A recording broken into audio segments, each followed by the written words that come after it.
కాంచన వచ్చి అనన్యతో ఇలా అంటుంది. ఏమని అంటే, ఆ దర్శన్ శరణ్యాలు గుడికి పోతుండారట అమ్మి అని చెప్పేసి అంటుంది అనన్యతో.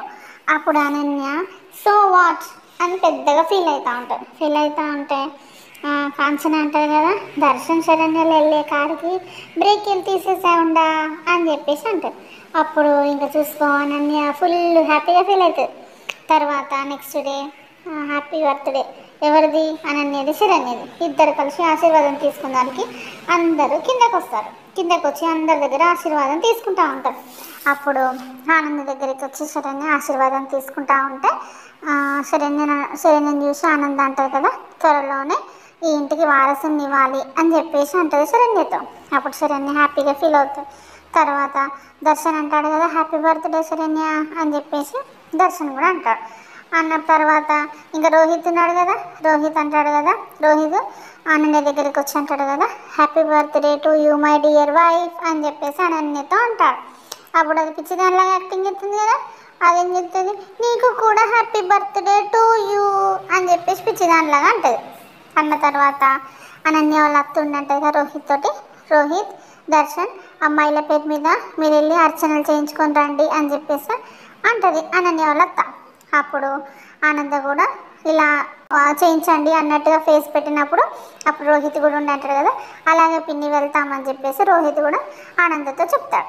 చెప్పి అందరు కలిసి బయటకు వస్తారు కారు దగ్గరికి వెళ్దామని. కారు దగ్గరికి వచ్చిన తర్వాత దర్శన్ అంటాడు కదా, అన్నయ్య 2 కార్లు ఎందుకు అన్నయ్య, అందరం కలిసి నా కార్లోనే వెళ్దాం రండి అని చెప్పేసి దర్శన్ అంటాడు. అన్న తర్వాత ఒకటేసారి కాంచన ఇద్దరు ఒకరు ముఖాలు ఒకరు చూసుకుంటారు షాక్ అయ్యి. తర్వాత రోహిత్ అంటాడు కదా, సరే వెళ్దాం అన్నట్టుగా ఓ అని చెప్పేసి రోహిత్ అంటాడు. తర్వాత అనన్య కాంచనతో సైలెంట్గా మెల్లిగా ఇలా మాట్లాడుకుంటారు. ఈ కారు ఎక్కితే మనం కూడా పోతాం కదా అనుకున్న తర్వాత రోహిత్ అంటాడు కదా, హలో ఏంటి అలా చూస్తున్నారు, పదండి వెళ్దాం అని చెప్పేసి అంటే సరే అని చెప్పేసి వాళ్ళు ఇలా తలుపుతారు. తర్వాత కాంచన అంటది కదా, అల్లుడు గారి కారు ఉండగా చిన్నల్లుడు గారి కారు ఎందుకు అమ్మి అని చెప్పేసి అని అంటే ఆనంద్ ఉండంటారు కదా, ఆ కారులో వెళ్తే ఏమవుతుంది అని చెప్పేసి ఆనంద్ అంటారు. అప్పుడు సడన్గా కాంచన ఉండంటగా, అందులో కూర్చుంటే ప్రాణాలే పోతాయి అని అంటే సడన్గా అప్పుడు అందరు షాక్ అయి చూస్తారు. షాక్ అయి చూస్తుంది కానీ ఆనంద్కి మాత్రం డౌట్ వస్తుంది. డౌట్ వచ్చి అనన్యను కాంచనను అలా చూస్తూ ఉంటుంది. అసలు నిజంగానే శరణ్యకి ఏమైనా హాని చేయాలని చెప్పి వీళ్ళు కారుకి ఏమైనా చేశారా, లేకపోతే ఇంకేమైనా యాక్సిడెంట్ ఏదన్నా రౌడీలను పెట్టి ఏమైనా చేయిద్దామని అనుకున్నారా, అసలు ఏం చేయిద్దామని అని ఇంకా ఆనందకు బాగా భయం వేసి ఏదో ఒక ప్లాన్ అయితే చేస్తుంది. వద్దని చెప్తుందా లేకపోతే వేరే కారు తీసుకెళ్ళమని చెప్తుందా, అసలు ఏం జరుగుతుందో, వీళ్ళ ప్లాన్ వర్కౌట్ అవుతుందా కాదా నెక్స్ట్ ఎపిసోడ్లో చూద్దాం.